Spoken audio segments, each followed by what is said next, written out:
the Lowell School in Washington, D.C., and I also coordinate humanities. And last year, we worked with our 6th grade and our climate generation to start a 6th grade humanities course with a focus on climate. So the students are reading, writing, and doing social studies about climate change all the time. Oh, cool. All day, every day. And we used the Same Sun Here book as the summer reading assignment for the 5th graders entering 6th grade. So I was especially interested in getting on this call. Oh, that's neat. Go ahead, Kay. Hi, I'm Kay. I am from Minnesota. I just heard about this today, actually. Kristen Poppleton talked to me and encouraged me to join it and just listen if I needed to just listen. I haven't read the book. Yeah. I don't know, has she talked to you at all? Yes, she mentioned you'd be joining us, and don't worry about reading the book. I mean, if I can get through it, then I read it. Otherwise, I know Betsy will always read it. Yeah.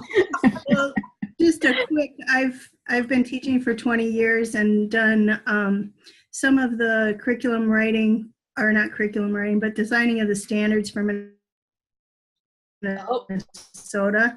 20 years ago, when we had environmental standards, and then they were cut out. And I've been teaching environmental science, and I've been involved with the Will Steger initiative throughout. But in the last couple of years, I kind of stepped back, and now I'm teaching environmental again, and I'm trying to figure out in the political climate how to we live in a very Republican district, and I'm trying not to ruffle feathers, but yet teach critical thinking and try to get the students to look at where the resources are coming from. I ran into a lot of stuff that was produced by the Koch brothers, and it was really hard. You're her email today. Yeah. Okay. So he warned you about me.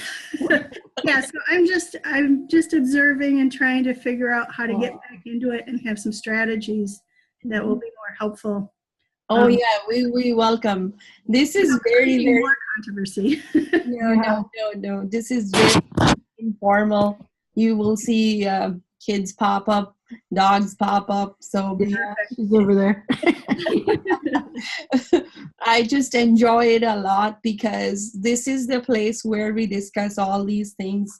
Well, how do we have these conversations which are not just about the science, just about the politics, but how do we read and how do we look at these resources and then have meaningful conversations with these younger children? Mm-hmm. So yeah, I wanted to say too, when we're done with this book tonight, I did get to go see the author for Drawdown, and I have some things I wrote down, some notes about stuff from her, so I will share that with you guys at the end too.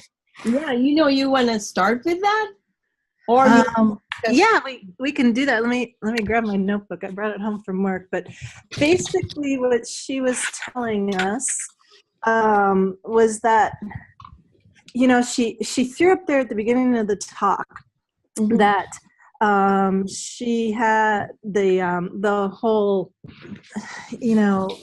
basically CO2 emissions chart, and how it's going up and up and up, and it's way up over 400 now and over time. And she goes, I showed this to a group of middle schoolers, and they're like, well, that's got to come down.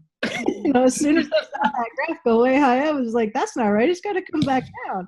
And she goes, well, yeah, and they got, and she was talking about how one of the things that we do too much is just talk about, everything that's happening or is going to happen, but we never get to the solution phase. And she goes, what we should be doing is leading with these solutions, and that's what we found too when we're doing this climate literacy grant with NOAA, that some of the teachers, we thought, we'll start out with climate literacy and then move on to what we can do about it. And some of the teachers wanted to flip it around and let's get kids engaged in rainwater harvesting, to end up mitigating our urban heat island effect, and then they can learn more about the reason why as they move through it. So maybe with your kids, Kay, you could start with the solutions, and and then understand what they're doing, and that's really what the author was talking about. And I think the piece is empowering them. But even today, I had a student in biology say, we were just reviewing for our final unit test, and he was like, well, how do you know that Darwin wasn't a government conspiracy? And I'm like, what? And so he said, well, that it's all made up. How do you even know that genetics, that DNA exists? I mean, I think it's just, we don't know. And I'm like, oh, yeah, we do.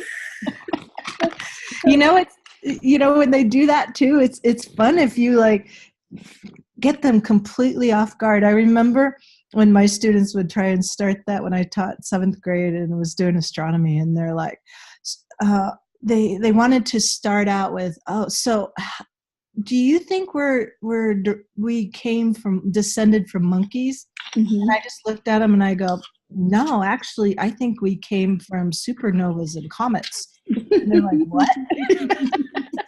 And you just kind of like take them totally off guard, and they're like, because they want to just pick a fight, like you said. Right. And so, I think that's just where we need to get them involved first, as you were saying, so then they have ownership and buy-in to. So, Kate, yes, go ahead. Sorry.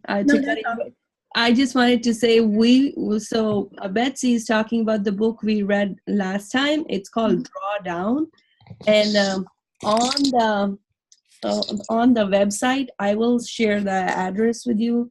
You can find the recording of all our book club meetings. I think I saw it that it was on the Climate Generation site. Yes. So even if you hear us talking, you will get an idea of what was that. What happened. Yes. So so you can, then your teacher curriculum brain will start working in those directions. Okay. Yes. So what about this time's book, Same Sun Here? I absolutely loved it. Maybe because of my familiarity with the places mentioned, but I'll open it to Betsy and Natalie to kind of share what they loved about it or what they didn't like about it. Cool. Why don't you go, Natalie? You've been using the book longer than I have. Yeah.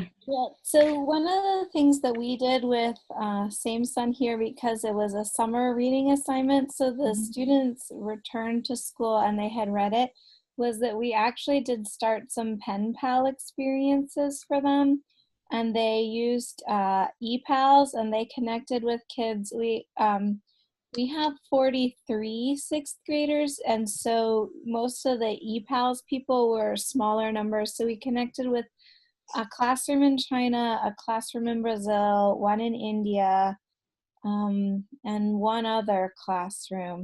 And the kids were really excited about the idea of getting connections outside of the US. It was a little bit of a challenge with the technology.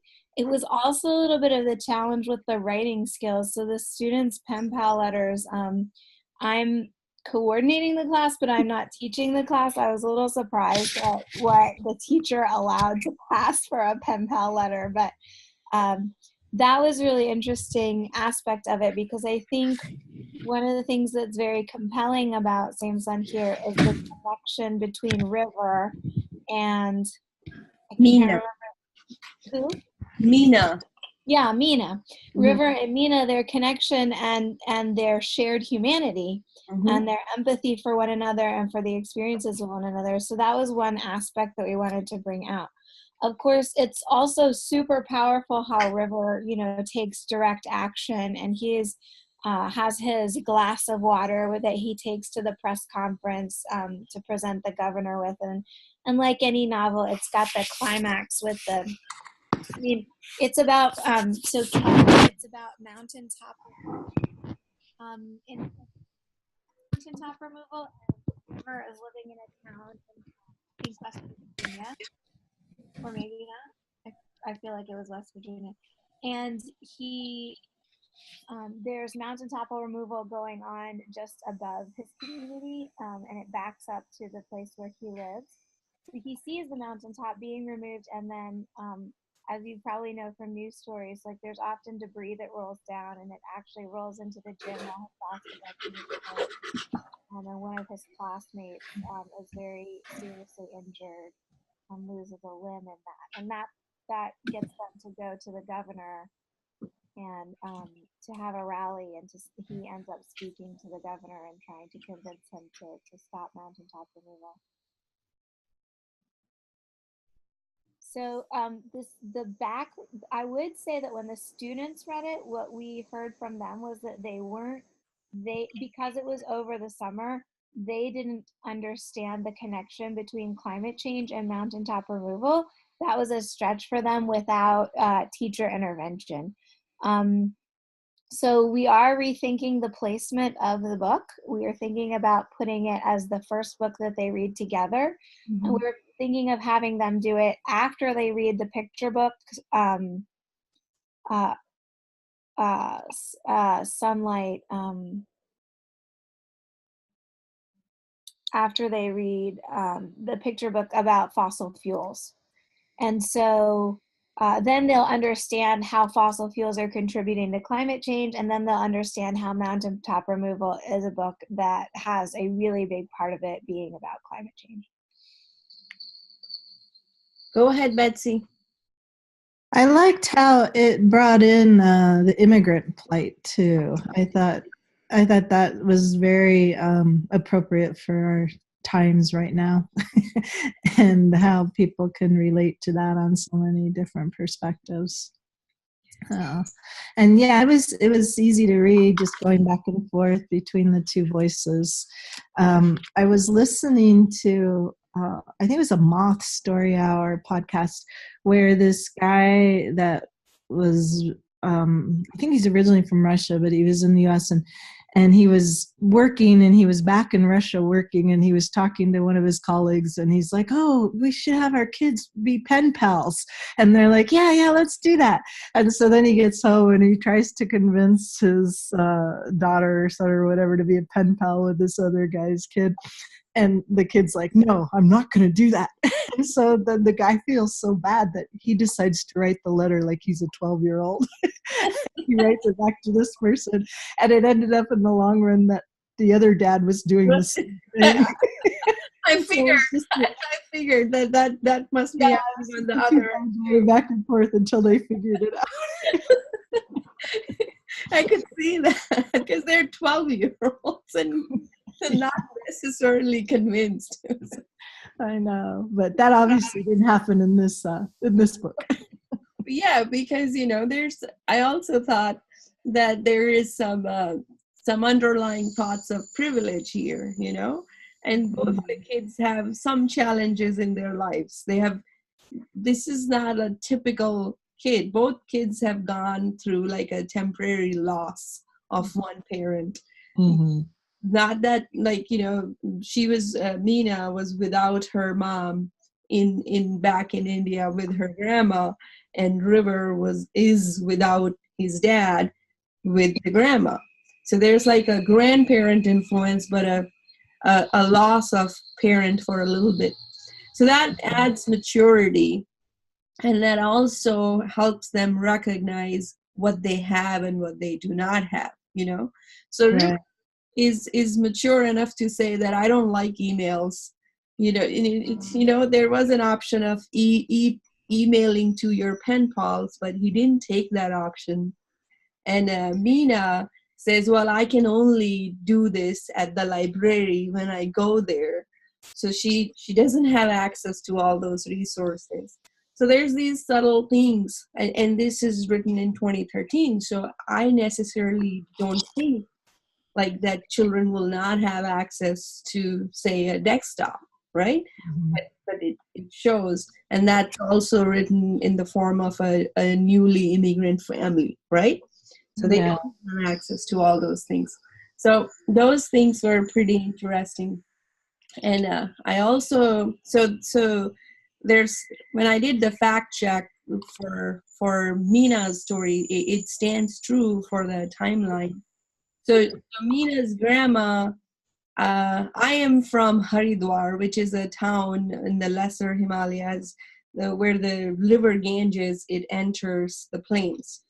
And where Mina's grandma is from, or where Mina was when she was born, is not the highest Himalayas, not the Mount Everest range, but the middle range Himalayas. Mm-hmm. So they talk about displacement and migration with her grandma. And that's actually true, because that whole project, it's called the Tihri Dam. It's one of the highest dam in all around the world. And that was the project it was very environmentally controversial project, because it's somehow situated on close to a fault line that passes somewhere there. And also it's from a security standpoint, it's just not a safe location for India to have a very critical, huge dam filled sitting over there in close proximity to other countries like China. So it was a huge deal. And I think the demonstrations went on for 10 to 15 years. Wow. Yes. So I remember this dam, the proposals started when I must be in grade 5. And then it was finally 95 when I graduated is when they had started displacing people and moving people out. So, and the lake that is formed after, so the lake that forms with the dam, it's one of the biggest tourist spots, and it's pretty much changed the economy, the culture of the town. So these people were basically very, very environment was trees, environment, gathering. It was very much in their lifestyle. And now it turned into tourism, just making money off of like boating activities and people coming for short stops or stuff like that. So there's a very big change in culture between Mina's grandmother generation and probably kids like Mina, who have lived with that whole lake. So but I checked, so the timeline is pretty accurate. And she mentions that her grandma was a friend with Gaura Devi. So Gaura Devi in 1970s was one of the pioneer for the Chipko movement. And that's where your word Treehuggers come from. Because Chipko basically means to hug tightly. And these women, they were just, they used to cut trees, and they said, no, we're not going to let you. They used to go out in the woods and gather. Firewood gathering is okay. And they said no to cutting the trees. So they hugged the trees. And so the Chipko movement. So the book does mention that, you know, her grandma was friends with Gaura Devi. So hence activism is in Mina's, like it's a common knowledge to Mina, and that's why she supports what River did. And I also like the interesting choice of names. So Mina means a fish. So Mina, Meenakshi, these are that means a fish. And then the other guy's name, the boy's name is River. So their stories are kind of intertwined with each other. And it's the whole back and forth you're going. So you see the tale of struggle of immigration, struggle of missing a parent or coping with that, and not fitting in with their peers. You know, they're not exactly fitting in with the kids. Because they have some sense of a little bit more maturity than their other friends. So I totally recognize that. You know, River goes and talks about, you know, they're cutting the mountains, and his friend is like, what? What are you saying? You want to play basketball or not? So That's so relatable. Yes. So, and then the mountaintop issue, it took me a while to figure that connection too. So I think one of the connections that that kind of went underplayed is the Tihri Dam piece in this, because it's just mentioned once or twice that their Mina's grandma was displaced because of the dam. But the whole idea of placing the dam is the mountaintop removal in that area. So that was the whole piece. They didn't do it for carbon or coal. They did it for some other reason, but that was their idea of removing and the whole changing the ecosystem and then placing the dam right there. So that comparison kind of went a little bit underplayed. But other than that, I really enjoyed it. And then it was the simplest thing. It's like, okay, he brought the water. It's like, no, there's no water pollution. Well, then drink it. So Yeah.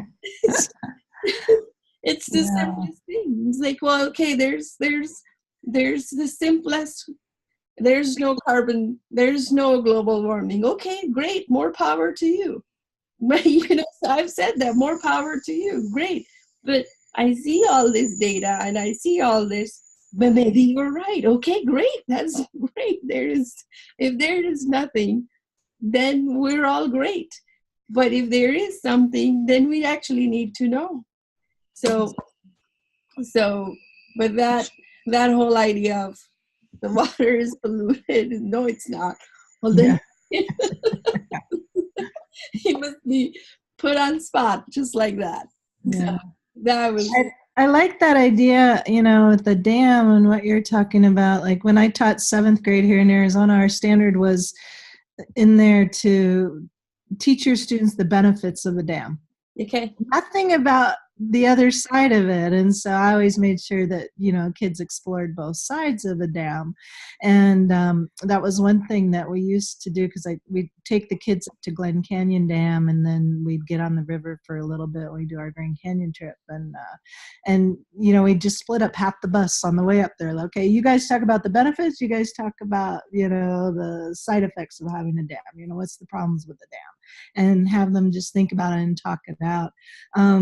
I also had my students participate in the Global Ozone Project, and that was where they could do pen pals online, and we had a sister class in Brazil, and so that teacher had their students write environmental blogs and post them out there, and then I assigned all my students where they had to respond to one of the blogs and comment, and I taught them about, you guys are scientists and you can disagree, but you have to disagree respectfully, and you have to have some data behind what you're saying and all that stuff. And so I was reading through those one day on a Saturday, and I'm sitting there like commenting and going through them all. I'm getting to almost 10 o'clock at night, and I go to the second to the last one, and I start reading it. And the girl from Brazil wrote this really nice blog about how they wanted to dam up the Amazon in a certain place, and how they didn't really need the hydroelectric power for that, and it was going to displace this whole native community and destroy the ecosystem. And my student wrote back, Amazon.com is a really good company, though. And I thought, oh my God. I didn't know whether to pound my head on the wall or what. And so it dawned on me. I go, well, this is why I do this, because this kid didn't know what the Amazon was, other than just a mail order company. And so then I asked on Monday morning, I go in and I tell my kids, like every single class, okay, you guys are having a pop quiz. And they freak out because I never given them a pop quiz. And I had one question: what is the Amazon? And there were so many kids that did not know what the Amazon was, and it was really sad. So then I asked my social studies teacher that shared an office with me, I go, when do they learn about this? Well, it's not in my curriculum.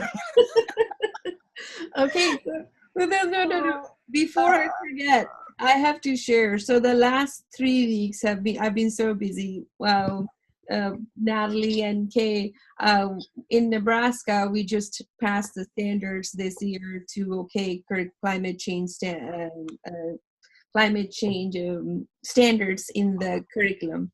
So this year we got a NSF grant, the science literacy team, my boss, and we collaborated with the NASA scientists, and we have this curriculum that we are trying it out or piloting it with the 9th grade geoscience classrooms. So of course we've been working, everything is going, I'm recording, interviewing, and then 7th day, what's NOAA?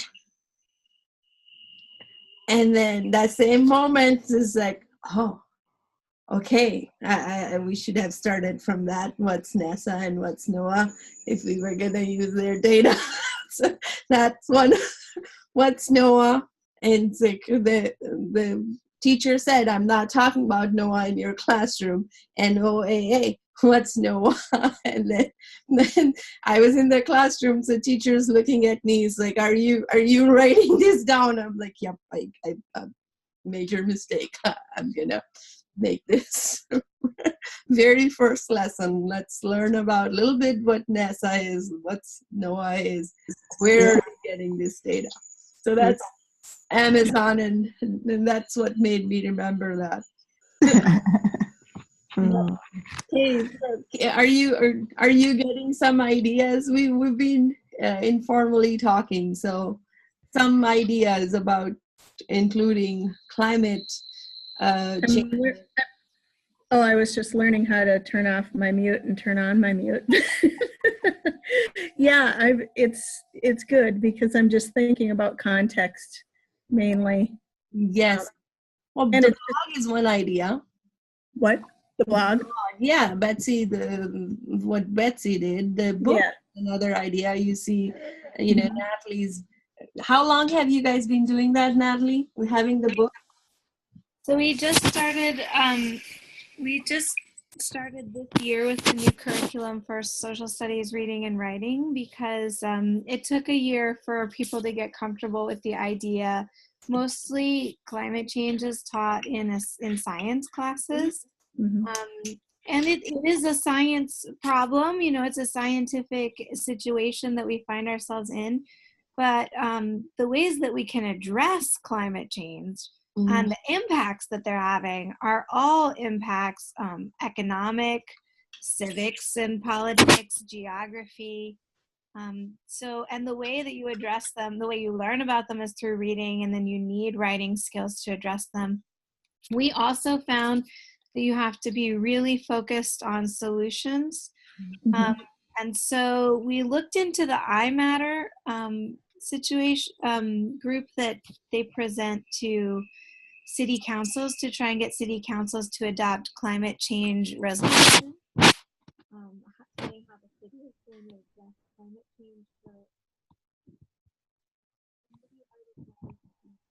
Your audio is going. Yeah, so we have pretty strong climate change, and so we felt like it wasn't really, we wanted to reach a different audience, like neighbors and people like that. So right now the students are doing a weather reporter advocacy campaign.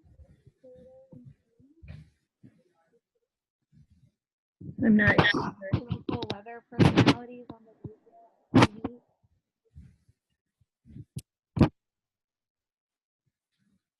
Them to try to get them to specifically mention climate change in their news reports when they're covering the news. So in DC, we have a lot of unusual weather. It's very hot. It's like we're setting a lot of record-breaking warm days. We're also setting a lot of record-breaking cold days. And so these would be perfect times for the weather people to say, and this is because of.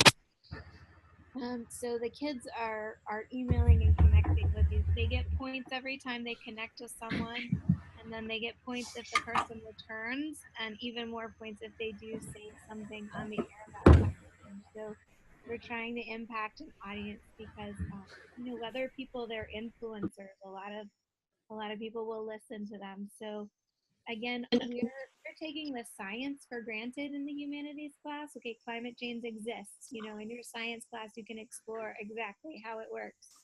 But ours is more from a social perspective of how is it impacting people and how do we use social systems to affect change. Sarah, I see you joined us. Did I keep you waiting? I'm so sorry. This is my first time hosting this. It's not my fault. Thanks. I think I'm getting, oh, there I am.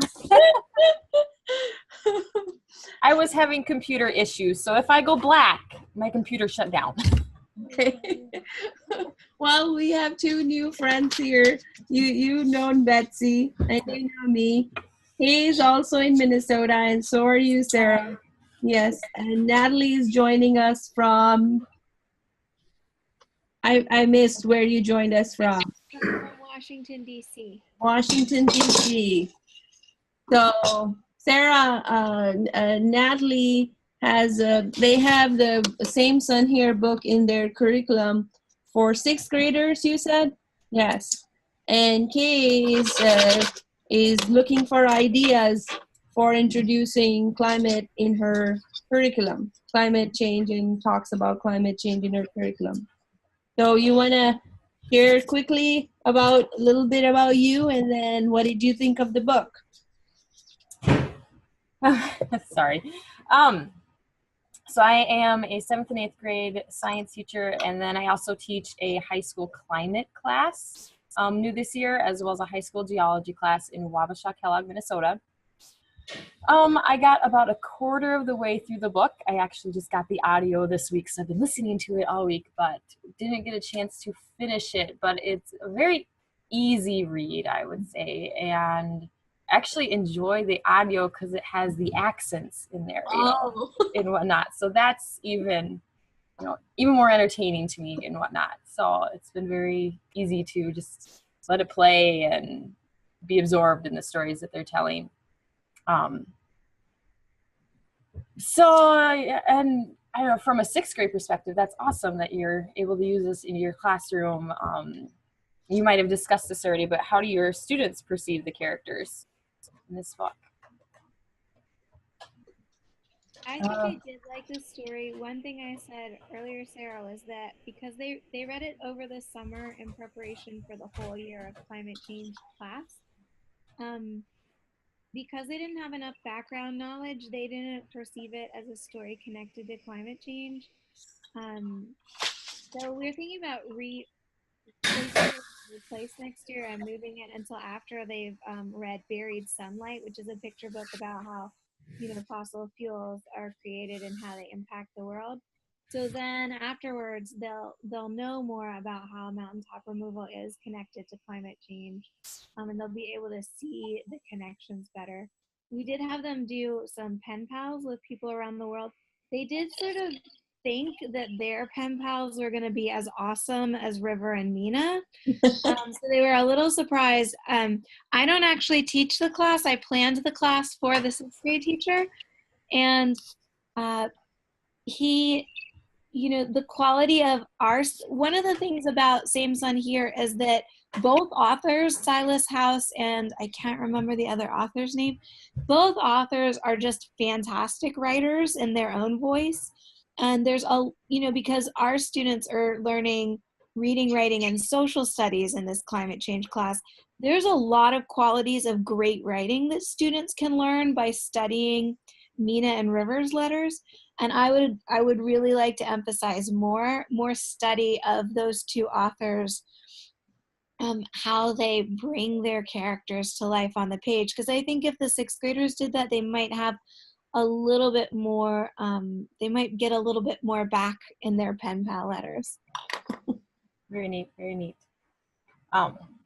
Yeah, it seemed like a very easy read, that one that my junior high kids would love as well, even my 8th graders, and even thought, you know, how could this fit into our English curriculum, and, you know, use interdisciplinary and whatnot. So yeah, I'm excited to read more. Yeah, I did, and I shared that I fact checked a few things. I am close. I come from an area that's very close to where Mina's dadi, or Mina's grandma, that's what she calls her. She's from, although she has a challenged Hindi handwriting skill. I don't know why. I mean, she seems so accomplished, but her Hindi writing skills were a little bit challenged there. Like, what is going on here? But yes, and I shared that they have made reference to the Chipko Andolan. That was, and Meena said that my grandma was friends with Gaura Devi, who was one of the pioneers of that movement. They used to hug a tree so that people couldn't cut them. So that's a true fact reported. The timeline checks out too. And then they also mentioned that Mina's grandma was displaced, and she went to live her and Meena went to live in a town, Missouri. So it's kind of like, if you think these are the Himalayas, so they're originally from the middle Himalayas, and that's where they have, thank you, I get candy from my kid. That's where they had they built a dam, and it's called the Tihri Dam. And in that process, many people were displaced. And in that whole, they left this location here, and they went to a parallel location in other mountains, and that's where it's mentioned Missouri. Missouri used to be the summer capital when the Britishers ruled northern India. So that's why it's a very tourist-based town. So I think Sarah is frozen, but she'll come back. So any other things that you guys were thought in the book that really spoke to you? I think I have one more page that I thought was interesting, but I'll let you guys share first.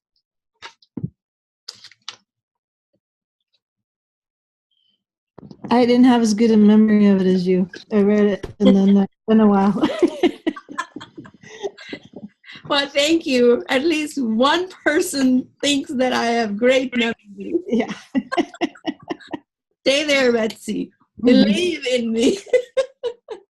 Betsy, do you have it there? Will you show me the cover? Yeah. Yes. Okay. Yes. Yeah. Thank you. Mm-hmm.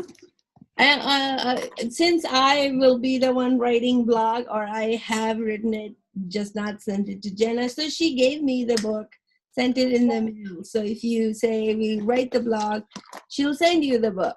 So that was a great perk. So True teachers looking for free things, right? Yeah, exactly. So one other thing that you said about last things to share, I found Mina's story, her story of becoming American, to be very powerful in so many aspects. First, her separation from her family, when she was separated from her mother, brother, and sister while she was in India with her grandmother, and the struggle, the difficulties in reuniting that family, and then her sense of loss at leaving grandmother still in India, and then the grandmother does die at sort of in the middle of the story, and that also was very touching, I thought. And it was a great opportunity for students to really think about empathy, because Mina does experience teasing and discrimination, and there's things about securing housing, there's things about how hard her father works, and then River's relationship with Mina opens him to some Indian people in his own community who are immigrants whom he had not considered part of his circle of concern before, but because he's been writing back and forth to Neela and she's encouraging him to look beyond people's skin color or accent or background. that he takes a small risk and forms relationships that he wouldn't otherwise. And that wasn't central to our climate work with the students, but it was central to our social emotional learning that we do with the students. And a key, I think it's a big enhancement in the book. Yes, and I did, and that I was you're leading me right into my point. And Mina's brother's girlfriend is gonna be a Latina girl. So this whole idea of a diverse society facing the common challenges, which could be environmental or social or personal, it comes across, and in same with Mina's mother, like she was hesitant to mingle with Ana Maria's family because they hosted them when they lost their housing, and she's hesitant, but then she's okay, these people are nice too, so those barriers are broken there too. So I could see it from both perspectives, like, okay, so River, if you think of it as a character who's basically a white male, you know, interacting with Mina opens to Mr. and Mrs. or Dr. Patel and those family. And then Mina's mother, who's essentially a color woman of color mother, opens up to another community of color, but they had the same hesitation, so same transformation, so they could see across. And I like that in this book, and I totally see that. Last summer, both my mom and my mother-in-law visited me together. My father-in-law came as a mutual party, you know, kind of bringing the harmony, keeping being the buffer zone between two. But they get well along. But I saw that they were equally hesitant to talk to my friends, as were my friends in talking to them. So my friends, we are a very diverse group, and they were like, we will say something that's gonna offend them. And my mom and my mother-in-law was like, well, I'll do something that's gonna offend them, so I'll just not do anything. So we had a gathering, and I knew my mother was I have a professor friend here, she's assistant professor in teaching and learning, and I knew my mother was staring at her earring and she wanted to touch it. And I knew it because I know my mom, and I know she's fixated there, but she's on her best behavior. And by the end of the night, because my friend she's so outgoing and reaching out to her, finally I saw my mother ask her, it's like, touch ear. My mother is an elementary school principal, and she knows she can talk in English, but what she said was touch ear. And then of course my friend's like, yeah, here you go. And then it took them all night, and I did not intervene. I'm like, I'm not gonna do that. She has to do this on her own, you know. So and finally all she wanted was to see if her earring was gold or not. You know, my obsession with gold runs in our generations. But that's it. But that was such a simple thing. But it took her entire night to do that. So that's when I said, yep, Nina's mom's going through the same challenge there. It's like, what? I'm in a Latino home? No, I'm not going to take anything from them. Oh, I'm going to be fine. Just don't, we're going to go over pretty soon. So it takes a lot for people to break their barriers and just accept. But challenges, the same sun here, you know, the same mountain removal. Oh, my grandma thinks the same way. Oh, my grandma thinks the same way. Oh, my grandma had to move. Oh, we have these mountains being cut. These make people talk. And so and realize that, okay, we might be completely different, but we do have some same challenges, you know? And so, and he mentioned, You know, that's one of the things too with Katharine Hayhoe, the climate scientist, because she's basically an evangelical Christian, and so she talks about what you need to do, and it's also what the Yale climate surveys and stuff show, is find where you have commonalities and then talk about those, and then, you know, move forward with that, and maybe that would help too, Kay, with some of the kids. I found a couple of my notes here from the last book we had, that drawdown from the author, and she says, when you come through the lens of solutions, you can see a different story.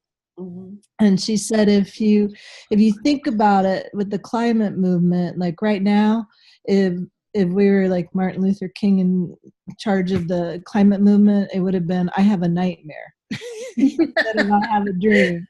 And, you know, and she said, what's happening is that doesn't create a clear and credible vision of what we're fighting for. And, you know, that was pretty powerful. And then she ended it with this poem at the end of her talk. And she said that only if there are angels in your head can you ever possibly see one. I like that. Yeah. So framing, and scientists will support that. Like, for how you frame the issue will change your perception towards the issue. You know, and there's been a lot of faith-based climate movements, and that's their message, that we are here to protect, right? So, and I think there's some power to that. You know, we have a responsibility. So, but any other thoughts? I think, we have time. I am supposed to keep an eye on we have about 8 minutes. If you all are looking for another good book to read, this one is not as realistic as Same Sun Here. It's a cli-fi novel, but it's Exodus by Julia Bertagna. We read that one. We read that one already. Okay, great. That was our first book, wasn't it, Betsy? Yeah, it was. It was our very first one. Yes, and we loved it. Yeah, we love that one. And we are also going to read Hour of the Bees. Oh, I'll write that down. We haven't talked about that. Our next book coming up is Barbara Kingsolver's Flight Behavior. That's a good one. Okay, well then join us on March 21st. March 21st, got it. And you've seen, it's mostly Jenna is here, Kristen usually here, and Betsy reads all the books, so there. I read that one, but I haven't read it in a while, so I will reread it. I have read Exodus, and I never finished it. So that's too bad. It has a great ending. Yeah. Okay. Yeah. Okay. I'll keep it back on.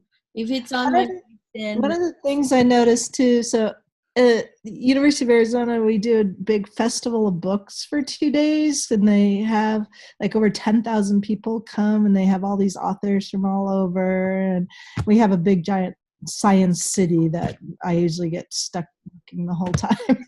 But one of the authors coming is the one that wrote The Water Knife, and so I'm going to see when he talks if I can maybe go and see him. When is this book festival?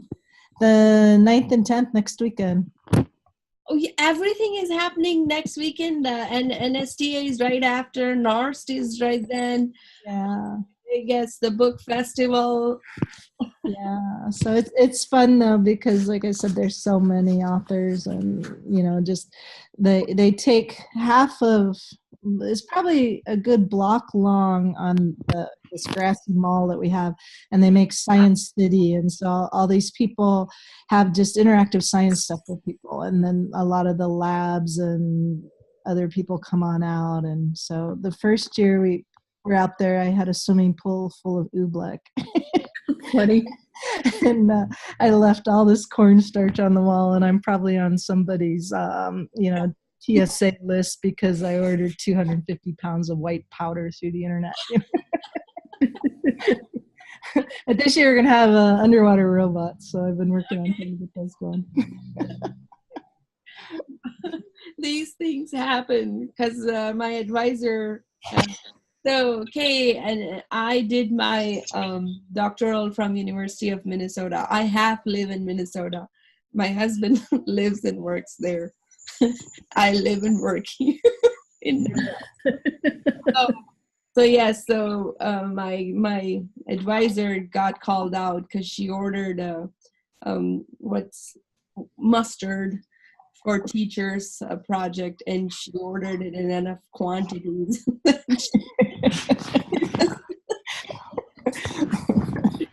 CI card. So university called her out. It's like, well, what is this for? Yeah. STEM education, and we will order things that we need. Terroristic mustard. Yeah, we always have to justify it. Why did you buy this? Why did you buy that? Yeah. In copious amounts. Right. So, but yeah, this has been a great discussion. So as I said, next book club is March 21st, Flight Behavior, Barbara Kingsolvos. I will try to read that one because it's been on my horizon for a long time. And we'll meet again, same time. You guys should join us.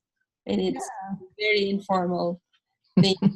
What I end up enjoying about this chit chat is that it's not, we all struggle with these issues in our classes. I mean, I saw we provided the curriculum to the teachers, and with the NASA scientists, we had a great, strong outline and lessons well developed going in there. And then you see the students struggling over the very small thing that you just didn't catch. And I'm thankful that the pilots are there. We have a grant that we can review all this. But the very small thing that they are not gonna get it, and you just miss them. And writing is of course a challenge that I agree. I am in a 9th grade classroom, and the explanations, crafting an explanation is a big deal. Analyzing an evidence is, again, well, how? So reading a graph is another skill. So one of the approaches that I have liked about climate generation curricula is they will address the skills first. Okay, can we read a graph? How do we read a graph? And then let's dissect this graph and put it together. What message does it communicate? And then we talk about the climate content. So that could be an approach. You could provide students with these skills. They're always needed for any kind of learning. So, and then the science, as a science teacher, talking about the science is always is a safe spot. Carbon cycle, right? Carbon cycle. What is carbon, and where does carbon go? That is something, this mountaintop removal, that is again a direct connection to your carbon cycle. Where did a big chunk of carbon, where did it go? And does it create an impact? So you could, this group of teachers that I worked with for the past 3 weeks, they started with carbon cycle. They did 2 weeks of carbon cycle. Then they placed us. And how they placed us is we were NASA-based curricula, but the use of a model, using a model to analyze and understand if temperatures are rising. We didn't talk about climate change. We talked about one phenomena: are the average global temperatures increasing? Just one phenomena. And we used the global climate model to find the answer to this question. And then after I was done, now they're going into carbon in the oceans.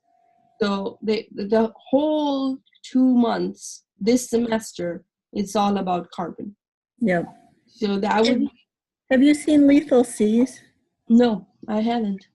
That's a, I'm not sure if it was was Discovery Channel or where it was from, but it talks about the effects of carbon on the coral reefs. And it's really, really interesting because they're looking at if they're collecting data down in the coral reefs to look at which type of corals are able to resist higher concentrations of carbon.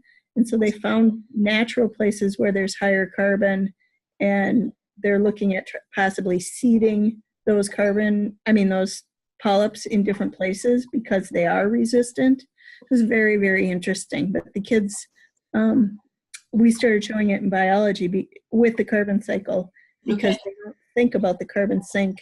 And we were always like, oh, that's great, the ocean can absorb so much. And then we realized that there were some things happening to the ocean because of the carbon sink, and it was like, oh no, that's not good either. So that was very interesting. I think that was the movie that the teacher was planning. Yesterday I didn't go to the class because I was done with data collection. I think that's what they were planning to see. I don't know the name of the movie, but there were researchers down there, and they were looking at organisms, and one of them opened her mouth, and even the little organism went in her mouth, something like that. Oh, I don't remember that, but it was basically that they are having trouble absorbing to make the shells. That it's Well, I'm at a mess right now, but yeah. I know. I'm stuck on Blue Planet on BBC America. Oh yeah. Oh, incredible. I'm like, oh, this is so cool. I want to watch the next episode. I have seen a little bit of those. I have. Well, we are at 8:01 p.m. and I would love to chat more, but We should go. Yeah. Well, thank you for letting me join and encouraging. I love Barbara Kingsolver, so I'll for sure read that one and get on with it. Yes, I would love that. That means one more person who is going to read that.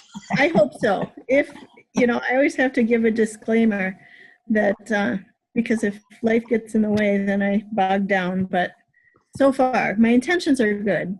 Yes, we would love to have you again, and we'll see you then. Okay.